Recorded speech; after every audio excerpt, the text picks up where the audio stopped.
What up, what up, what up, people? It's your boy Marv, and this is the Nerds in the Hood. Folks, fall is officially here. Ain't no denying it no more, ain't no sugarcoating it. It's fall season, it's quiet for summer. See you next year, you know what I mean? That's why I got my hoodie on. Hoodie season is back and in full effect, you know? Also, I ain't feel like ironing. That's how fall works. That's what we do in the hood. You don't want to iron. You don't want to throw nothing on. You know you're going to be bundled up all day. It's cold. Anyway, thank you for watching as always. Thank you for subscribing. Get people to subscribe. Tell people about Nerds in the Hood. You know what I'm saying? But we have to talk about a very special video game that came out. I was watching my Liberty earlier. And they won their playoff series, you know what I'm saying? They're about to face the Las Vegas Aces, if I'm right, by the time this video releases. But anyway, shout out to the Liberty. I took the time to play this game. I bought it a little while ago. I didn't really fully explore it because I knew what I was already getting into. But I had no surprise for what else was in store for me. Now, this game is known as, maybe make sure I'm saying it right, Marvel vs. Capcom Fighting Collection Arcade Classics. Just messed up the title. This game is known as Marvel vs. Capcom Fighting Collection Arcade Classics. This game came out on the Nintendo Switch and it's also on the PS4.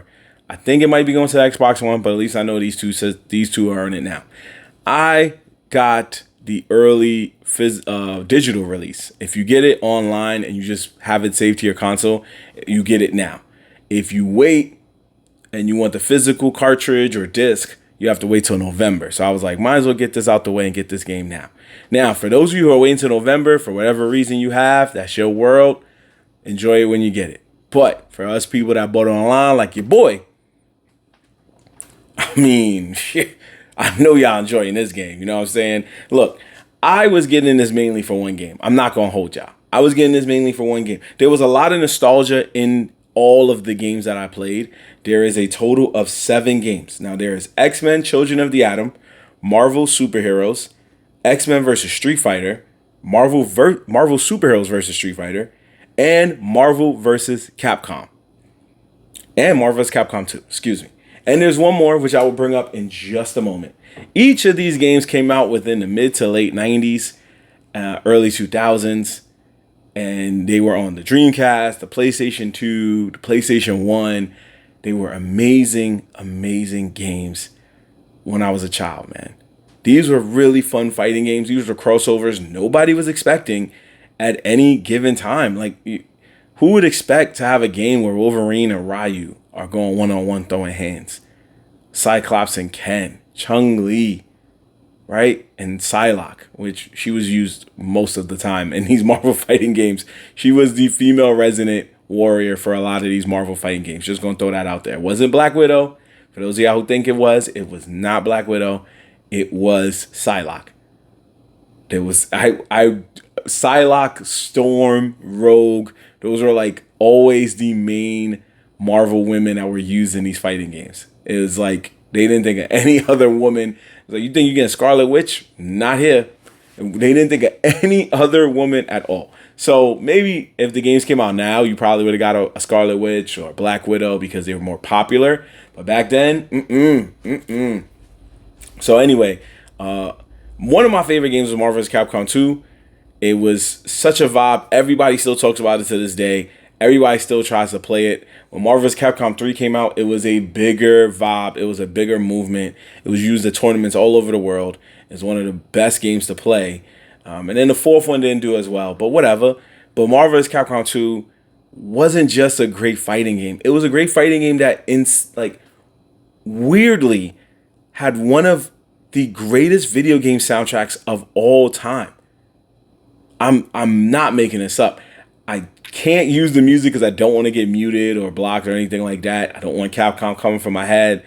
But whoever they hired to go out and say, yo, I need some heat. What kind of heat you want? Casual elevator music mixed with a style of like salsa, merengue, mambo type stuff. But mind you, it's all in a swamp. And it's going to be possibly 6 people fighting in the background. What? But it worked so well. It was a lo-fi, jazzy, chill vibe that worked so well, and it shouldn't have worked as well. A lot of the other games was more like kind of this like 90s rock vibe music, like and sometimes they used the theme songs of different characters. But Marvel vs. Capcom 2 went above and beyond. It went to Smash Brothers levels of greatness when it did the soundtrack. And to me, Smash Brothers has one of the greatest fighting game soundtracks ever made. Marvel vs. Capcom 2 was pretty much right there. It walked so this game could run. And Smash Brothers only has that because they remixed a lot of the old theme songs from their older games, a lot of the older soundtracks. Marvel vs. Capcom just made stuff up from scratch. Somebody was in the studio like, yo, I'm dropping this heat right now. I'm dropping this heat. This game is going to be fire because of these songs. You know what I'm saying? So kudos to whoever made that back in the day. That's what made the game for me. It was always cool to play. And I'm saying that more because it was one of the most innovative, unique things about the game. Because a lot of it, Marvel vs. Capcom 1 did a lot of what 2 did. And 2 just enhanced it a little more. But it was a lot of it, and you've seen a lot of the characters. You know what I mean? They just added a lot more. X-Men vs. Street Fighter, same thing. You know what I mean? Marvel vs. Street Fighter was an enhancement of X-Men vs. Street Fighter. Because now they're like, we're just going to give you the same characters based on that. So the reason I'm not going full in-depth about the review of this, in terms of the review of this game, is because it's 7 games that you played before, minus technically 1 that you haven't. But it's really a bunch of games you played before at some point in your life. Slightly enhanced, online play, gallery books, easier modes, easier one-button combos, stuff of that nature. So they do make sure that it's easier for you to handle and use at any given time. But they also want you to remember how you used to play. Play the way you used to play. But if you need a little easy setup guide, we got these one-button specials, light work. You know what I'm saying? So this is what we do. But this is a great game. It's under $70. It, to me, is fun, and it brings back so much nostalgia. Like I keep telling y'all, we're in an era of nostalgia. We're all about nostalgia. This is what we're doing, and this was a great way to get some nostalgia by getting 7 games from a lot of our childhoods. All of these games were fun. All of these games were vibes. They were good times. You might need a minute to remember the buttons, especially on a Switch or a PlayStation 4 or 5. But once you get the hang of it, it's fun. Now, getting all of that aside, like I said, that Marvel vs. Capcom 2 soundtrack is great, but getting all of that aside, we have to address this. They have a game on there that is not a fighting game. It's not a fighting game. It's an arcade beat-em-up game, and it is called The Punisher. This was the last game that they threw on there. Nobody knew this was going to be on there until they announced it. We all thought it was, because it's called Arcade Fighting Classic, we all thought it was just going to be these fighting games that we remember, these 6 fighting games that we remember growing up that we had so much fun playing. And they took it to another level and gave us The Punisher. The reason I'm so hyped right now is because I played that game after I got to playing a lot of the other nostalgia-based games. This game came out in 1993. It was an arcade game. So a lot of times you didn't really see it. I think it came on the Sega Genesis. I didn't have a Genesis, so I didn't get to know. I was more all Nintendo until the PlayStation 3 came out. I had like one Game Gear, but it wasn't on there. So it really was a surprise to me how fun this game was, but also how violent this game was at the same time, because it captured the essence of Frank Castle, the Punisher. You could shoot people in the game with a gun. They had a variety of different guns. He threw grenades. He's beating up big bad guys. He's beating up robots with his kicks. He has special freaking low roundhouse kicks. And you could also play as Nick Fury. Non-Sam Jackson Nick Fury, might I add. So you're getting the white Nick Fury. You're not getting the black Nick Fury. You're getting the white Nick Fury. But it's all good. It's all good. At the end of the day, this game rocks. This is a sleeper hit on a game, on a collection of games that it shouldn't have been on, but it worked. It worked. If you're gonna get this game, play this game. I promise you, it is fire. It is more fun than I thought it was gonna be, and I'm still trying to beat it. And the best part is you can keep dying and just coming back. It's not like they just end it unless you want to end it. So it's not like back in the day with the arcades where it's like if you didn't have a quarter, it was quiet. You don't need a quarter. I just paid $50, fam. I should be able to play this as much as I want until I beat the game. And that's what they let you do. You can play as either of these gentlemen, and you get to go in. I didn't get to play as Nick Fury. I'm not sure if it allowed me to move. When I played, it just immediately threw me in as Frank Castle. But that's okay. Still a fun vibe. I was not expecting that. I saw bloodshed. It was crazy. I was like, this was an arcade game. When I was a kid, I would have been hyped to see this. Like, this game was wilding. Because remember, the dopest arcade games back in the day outside of these Marvel fighting games was like The Simpsons and, Donkey Kong, Teenage Mutant Ninja Turtles, Turtles in Time, X-Men arcade game. There was a lot of different heat. So if I saw this, though, I would have probably went broke. My dad would have been like, I'm giving you no more quarters, fam. You killing it just to play this Punisher game. But it was that type of vibe. I got to probably board 3 or 4, and then I had to go run some errands. But this is the real true underdog of the game. This is what you're going to buy the game for. You're going to buy the game, obviously, to go online and try to cook cats in one of these older fighting games that you used to play, and there ain't nothing wrong with that. But I implore you, play this Punisher game and thank me later in the comments, because it's definitely worth the 50.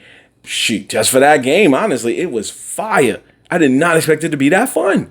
So, our rating system. If you don't, I'm going to let you know always. There's valid, which means it's a great game. There's it's alright, which means it's an alright game. And there's nah, this ain't it, which means this game's pretty whack. It's hot doo-doo. Now, obviously, there's only one way to go when you have 7 amazing arcade games from back in the day that you could play now and play online. And that's to say that this game is great. It is a great game. There's not really much you can say to say that it was a whack game, because at the end of the day, it's literally just the games you played when they were great back in the day, just on a next-gen console. So there is no arguments from me here. I don't really have a thought of concern or like hey, maybe they should have fixed this. I'm not that type of technical guy where it's like they should have focused on this sometimes, but I'm not that kind of nerd. But I am that kind of nerd to say that this is a game where you get to throw hands, and now you can do it online, which I think outside of Marv vs. Capcom 2, you really couldn't do, because if you had a Dreamcast, you was playing online sometimes. So, yeah, that's a game changer. And this Punisher game is an even bigger game changer. I'm mad that this was not like on like a lot of consoles back in the day, but God ain't through with me yet, so I have time to have fun with this game. So make sure you get this game. If you haven't, or if you're gonna wait till November for the physical copy, get that. It's fire. I'm gonna go listen to the soundtrack again. I'm just gonna sit and have the soundtrack on in the background while I clean up my room. But again, as always, holla at your boy on Nerds in the Hood, Marv. I'll have the Discord in the description so you can check it out, and follow us on all social media whenever you want, and check out the other content we have on there. So in the meantime, in between time, it's your boy Marv. There's another edition of Nerds in the Hood, and as always, gonna take you for a ride. Gonna take you for a ride. I'll catch y'all next time. Peace. Oh my God, that soundtrack was fire. Oh my gosh.